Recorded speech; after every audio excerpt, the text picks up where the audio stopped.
Welcome to the Divorce TV show live stream. Well, actually, we're not live today. I'm recording, and hopefully, we won't say anything that I have to cut out. And I'm very happy to welcome back Tracy Moore-Grant, who runs the Amicable Divorce Network. Which, if you haven't heard about it, you're going to hear all about it now. Thank you, Susie. And as you are American and I believe based in Georgia, we have to begin with the very topical situation that you're in right now with a new president. Congratulations. Don't cry. Congratulate me. It is like it's not a good thing. So condolences, perhaps. Condolences, indeed.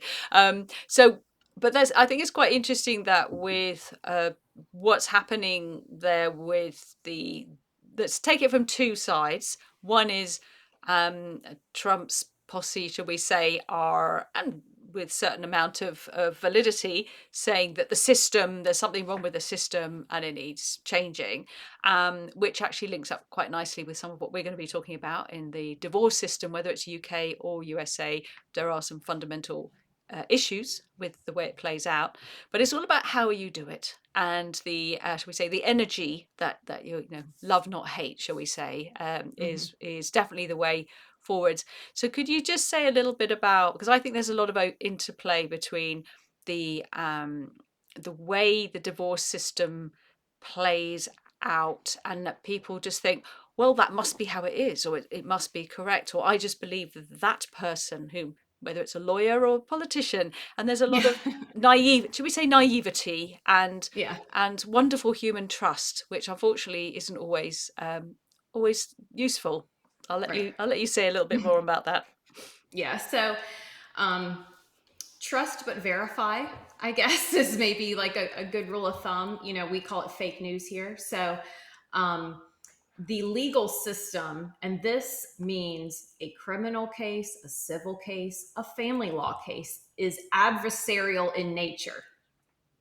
The entire way that it is structured is party one, parent one against parent two, and it does not value, recognize, or congratulate cooperation.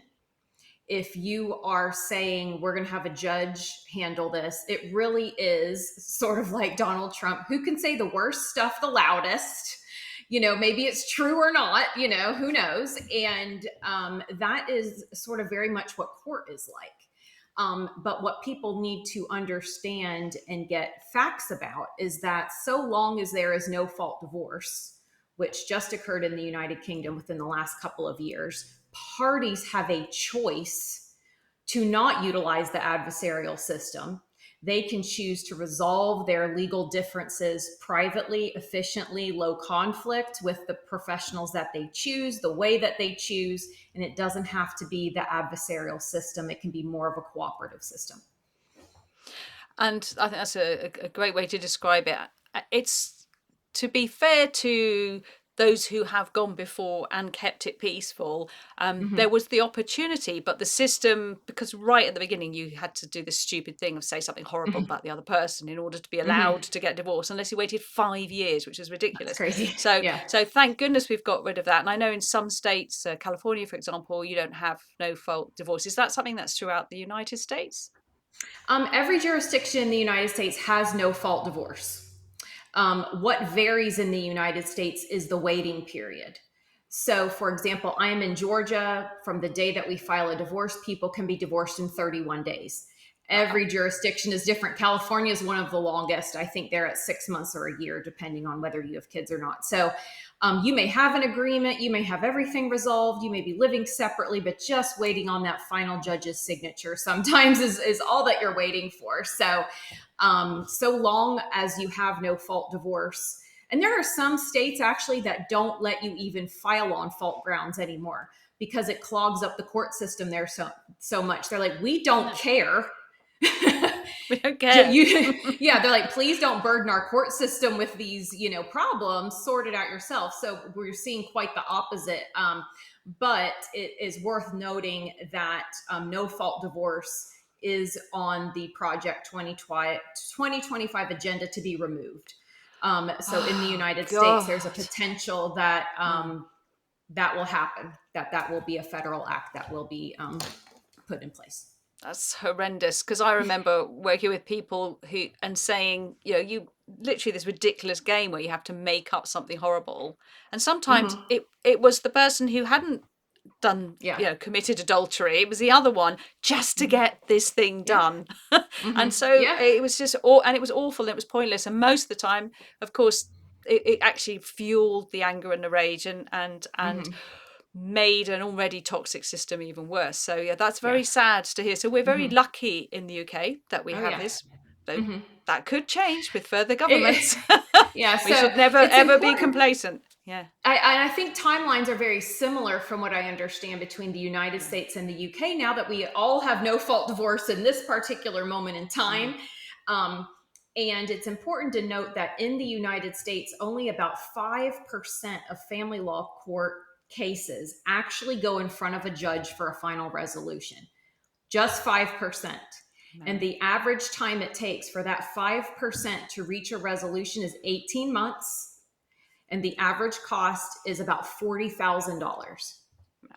And in Easily. speaking with some Amicable Divorce Network members, they had stated similar in the UK, up to Yeah. 2 years, and potentially about £50,000 or more if you're going the court path, so to speak. Easily. And what I'm Hmm. finding is there's a lot of people who that percentage might seem small who finally end up there, but a lot of them have still been to court. They just haven't had the final bit because Hmm. the court's always saying go away and work it out, whether it's your Hmm. barristers cutting a deal in the corridor or whether it's finally going back to mediation or to Hmm. mediation. So I think it misses out how many people are still infected by the system. So I'm Hmm. someone the other day I was talking to, and they've spent many thousands over where the child should live. They haven't even started the Hmm. finances yet. So luckily they're thinking, let's use mediation because Yeah, we exactly. don't want that horrendous experience of what we really could have sorted out ourselves and saved Hmm. ourselves a lot of Yeah. money and a lot of stress and time. So it's sad how many people have to experience the horror of it before they decide that's not a good idea. Hmm.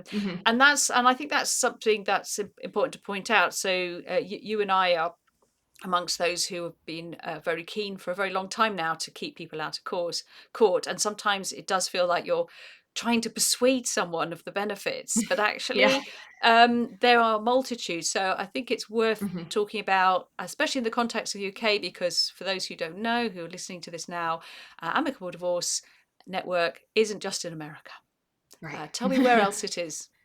We are in the United States, Canada, and the United Kingdom. So we are very happy to vet divorce industry professionals, which people sort of, if you're a layperson, you might think, why would you need to vet somebody? They pass the bar or they pass their, financial exam. They have a mental health license. And so we actually vet the professionals for three things that nobody else in the world vets them for. That is incredibly key to the success of a case, and that is for being experienced in their field. This is not for new professionals to cut their teeth. This is for experienced professionals to use their experience to help people resolve matters. They must be resolution focused, and their peers tell us that. I mediated with them and they were very reasonable, whatever their feedback is. And so peers, your colleagues they're pretty judgmental. And so they will definitely shoot us straight. And the third thing nobody else in the world vets for, fair billing practices. And that also is something where if you're a professional, you can sort of look around your community and know who's famous for overbilling. You've had cases with them and your bill was $5,000 and theirs was $15,000. You sort of know who the heavy hitters are in that overbilling department. So I think in doing that, we really have the top notch professionals in our organization to help people through the process, no matter how easy their issues are or how complicated. And that's a good point. It's not this is not for people who are just best friends who happen to be getting divorced, That would which be is great another. if Yeah, that. I mean we can It's help them rare, too, but yeah, we'll but we'll take you, but it's not the norm. Yeah.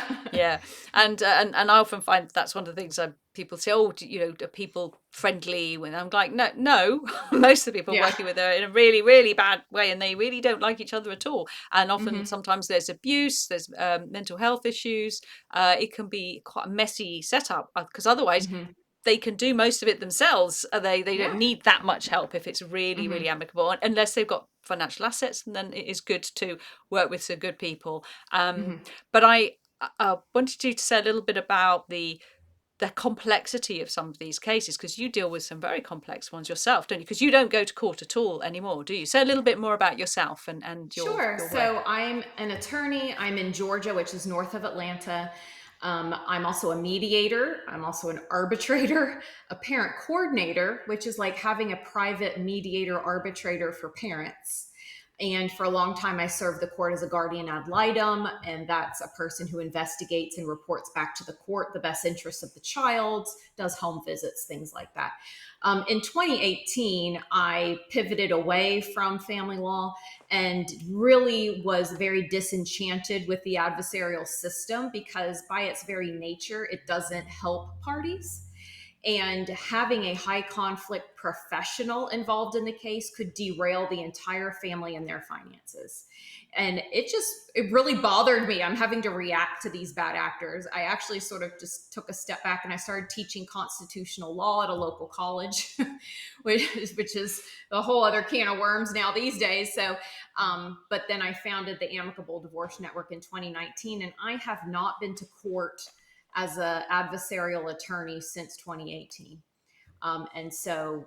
We have an out of court process with the network. We have all of our professionals in place. And so when COVID came around and the courts were shut down, we were able to help people on Zoom, host mediations, exchange documents, continue to move things along for them. So we were ready for that and able to help people. And to help people understand, especially now, we have the Amicable Divorce Network in the UK as well, vetted professionals, all dedicated to keeping people out of court when they're working on an amicable divorce case. And just to clarify, if you're a solicitor or a barrister that's watching this, you may often have cases that might involve court, but when you're working on an amicable case, the whole focus is we don't need to do that. But there's a Mm-hmm. reason. This isn't we don't need to do it because, well, people will just be reasonable. There's a proper system in place, isn't there? Yes. So it is a very organized process. And we try to address all the concerns that people might have in a divorce, but just handle those outside of court because experienced professionals know what those next steps are. They know what those documents are. They know who that other professional is to join the team to get some assistance. So we have the exchanging of financial documentation, which we ask to be verified as true and correct and complete. We host all of this on a technology platform that is fueled by detour.life so that people have access to their information. It's a great budgeting tool. And so this, really helps people. So we have 3 steps to a divorce, whether it is the $20 million highly contested divorce or an uncontested divorce. The first step is information gathering. Whether you have one asset that you write down on a sheet, we have a Honda Civic, or you have pages and pages of assets and debts, we have to get that information first. Second, you assess it. Do we need an appraisal? Do we need an expert? Do we need drug testing? What do we need here to assess this information? And then third, you resolve it. And people can resolve things themselves and with professional assistance, or you can hand it over to a stranger judge and say, you resolve it for me. You're better, you know better than I do about my family, right? So, stranger judge, make an order that will last the entire rest of my life. You have never met me before. So, I feel that people who have to live with these agreements are really in the best position and should be empowered to make those decisions themselves. Which is why it's so important that we educate people that this is a real option for them. In fact, Oh, yeah, absolutely. it's a no-brainer. And there's been some Hmm. interesting legal cases, haven't there, in the UK, to reinforce the idea that if you can Hmm. demonstrate absolutely clearly up front, this is a system I want to use, mediation, anything we Hmm. can't sort out, an arbitrator, which is like a private judge, Hmm. which is quicker and a lot less expensive than going Oh to yeah. court, Hmm. can sort it all out for you, and you just don't need to go to court at all. No. That No. therefore, if one person is really difficult and wants to bully you with the legal system, you can apply for costs because there's no Hmm. reason for it. And that is Hmm. now starting to actually work. There are Hmm. courts now that are recognizing that, aren't they?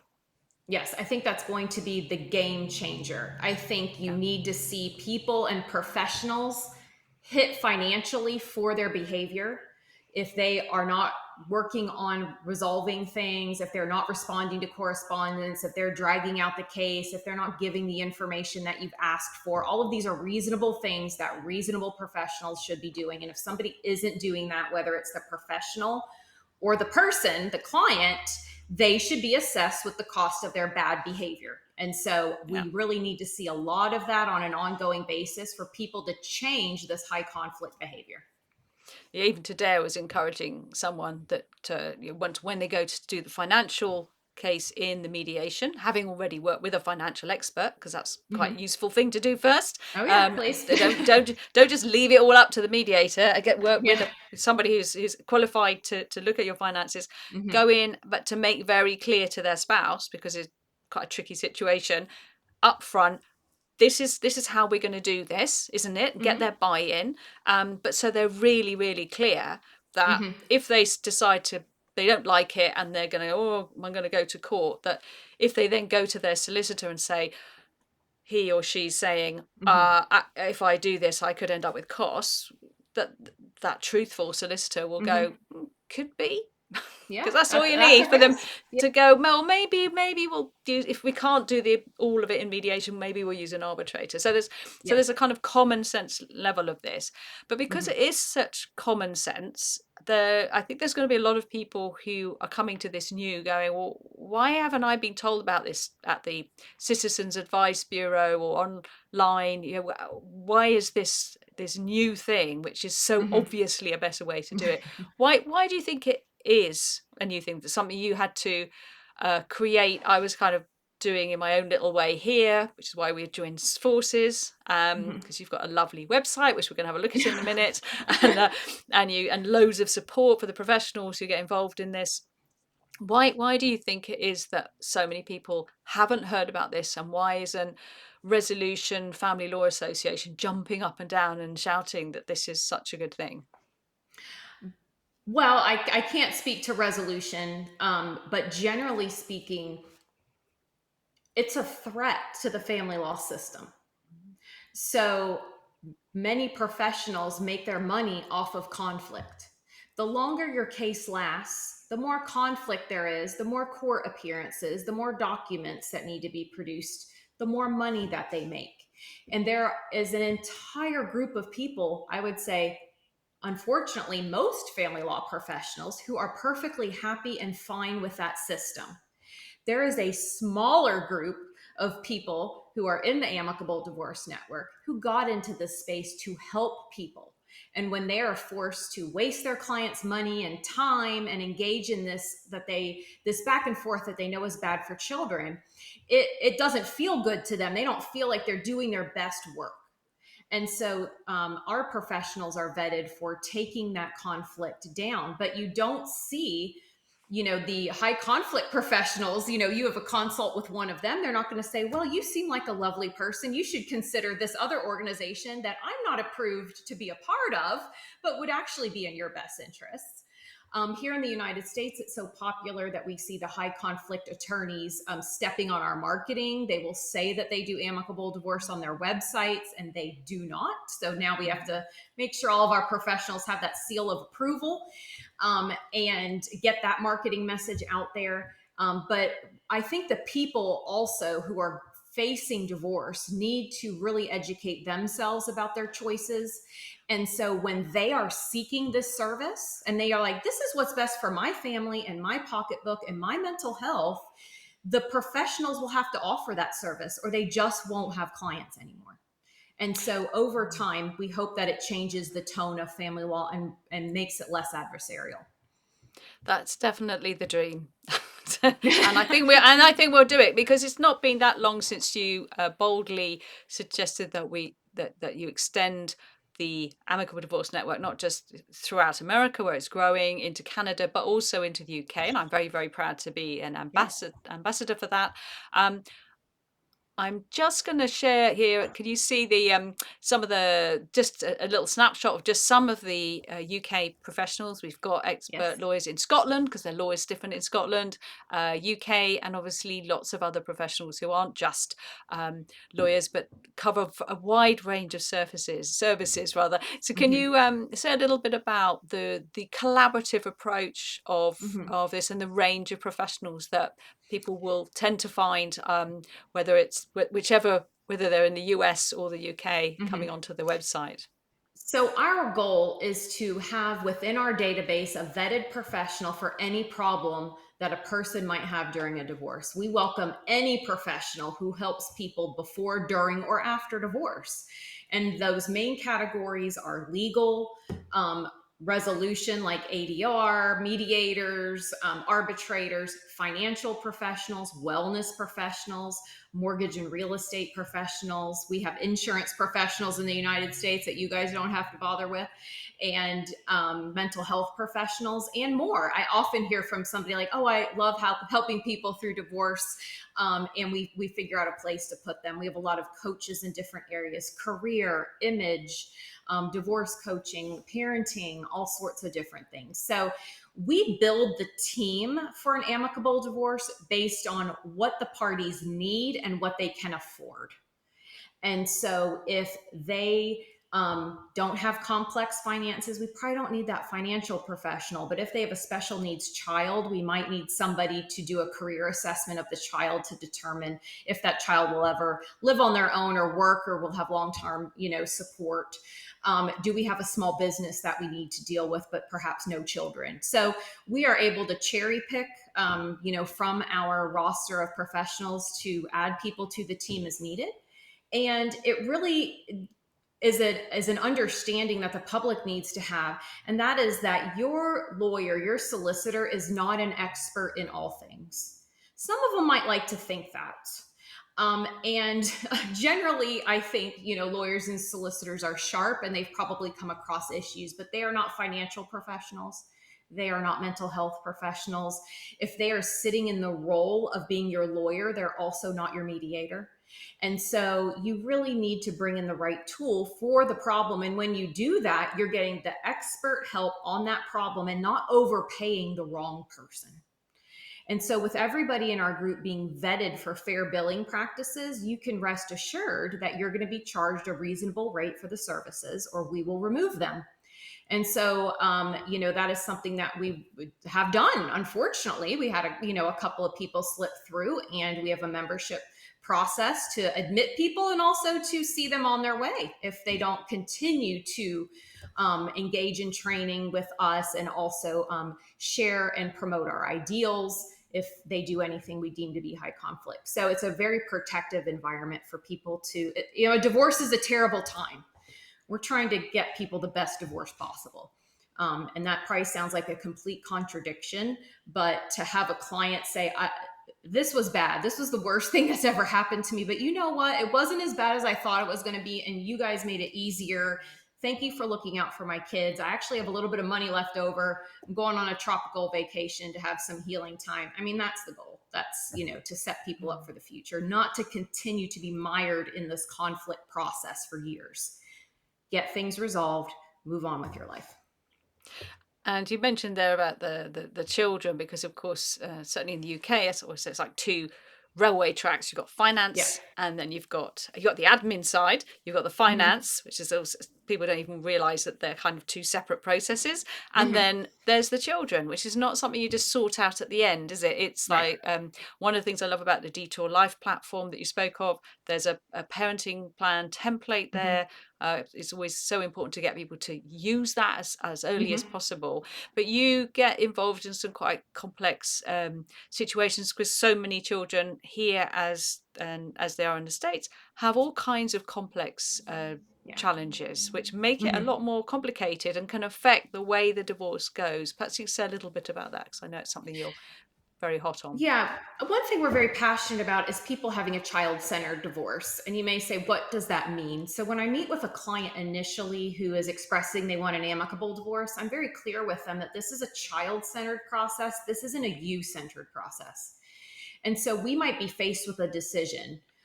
For example, do we need to pay an amount of child support that seems a little high, but that allows the other spouse to be able to keep the home because that's what's best for the child to stay in their school district? That's what's better for the child, but it's not what's better for the paying parent to pay more. So we try to focus decision making based on people's values going through divorce. So if they agree to a child centered process, we try to look at that as our guiding principle. Is this best for your child? Because a lot of people forget the children and they want to stick it to the other parent. They want the other parent to feel bad. They want to one up them. They want to have won the argument. And that's very detrimental to children. All the research shows, children can be very healthy through a divorce if the parents handle it properly. But if they do not, if there's this bickering, this argument, this long term conflict, that's what harms children.